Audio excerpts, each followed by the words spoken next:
In the past 3 decades, the number of vaccinations recommended for children has nearly quadrupled, and it seems that parents' anxieties have followed. WGXA's Angie Regal shares expert opinions from both sides to help you make informed decisions when it comes to your child's health. 1-year-old Jackson Panaccia gets 4 vaccinations today. He usually cries a little bit, not too much, but he had to get more today than he usually does. These are 4 of the 36 to 38 vaccinations Jackson will get by his 6th birthday, as recommended by the Centers for Disease Control and Prevention. There's been big changes over the past 40, 30, even 20 years, from where we live to what we drive. Some of the biggest changes, though, involve your child's doctor visit. What we're really looking at is the advancement of technology. As new diseases come up, we're looking at new vaccines are being developed. Allison Stuckart with the Georgia Department of Public Health says vaccines change as science advances. In 1983, the CDC recommended 10 total shots a child would get from birth to 4 years old for diphtheria, tetanus, pertussis, polio, measles, mumps, and rubella.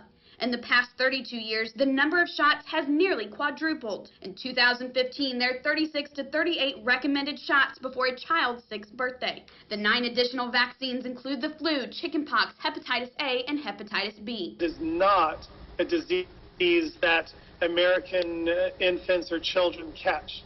And so that's clearly a vaccine that can be skipped. Pediatrician and author Dr. Bob Sears says he only recommends vaccines children have a risk for catching and leaves out the ones that don't make sense for children, like hepatitis B. While the number of vaccines may be alarming, the ingredients in each vaccine may also cause concern for parents, like aluminum, chicken eggs, formaldehyde, a chemical commonly found in cleaning products, and mercury. If you look at what the FDA considers to be a toxic level of aluminum in any one day, the amount in vaccines exceeds that by at least probably 20 or 30-fold. Dr. Sears says he spaces out the shots containing aluminum over a period of time. The amounts of other ingredients are so small, current research does not show these to be damaging amounts. But Stuckart still encourages vaccinations to fight disease. If you're looking at clusters that come up, it's mainly because people aren't getting vaccinated. Dr. Sears says it depends on the vaccine. The flu, whooping cough, and meningitis are not easily controlled by vaccinations. For whooping cough,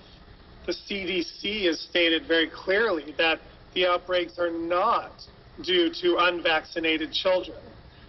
They say that the outbreaks are very clearly because the vaccine doesn't work as well as we need it to, and the vaccine wears off very quickly. He does agree that some are better contained if people are vaccinated, like chickenpox and measles. While some worry about links between vaccines and autism, the CDC states they and other federal agencies routinely monitor and conduct research to examine any new evidence that would suggest possible problems with the safety of vaccines.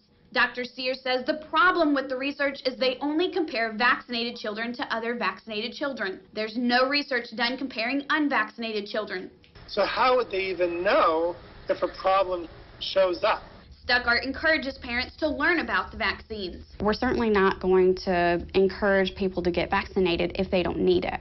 Do your homework. Go ahead and talk to your physicians. For Panaccia, she has chosen to follow the recommended vaccination schedule. I have a 5-year-old son, and he's taken the recommended, and he's done wonderful with them. Angie Regal, WGXA.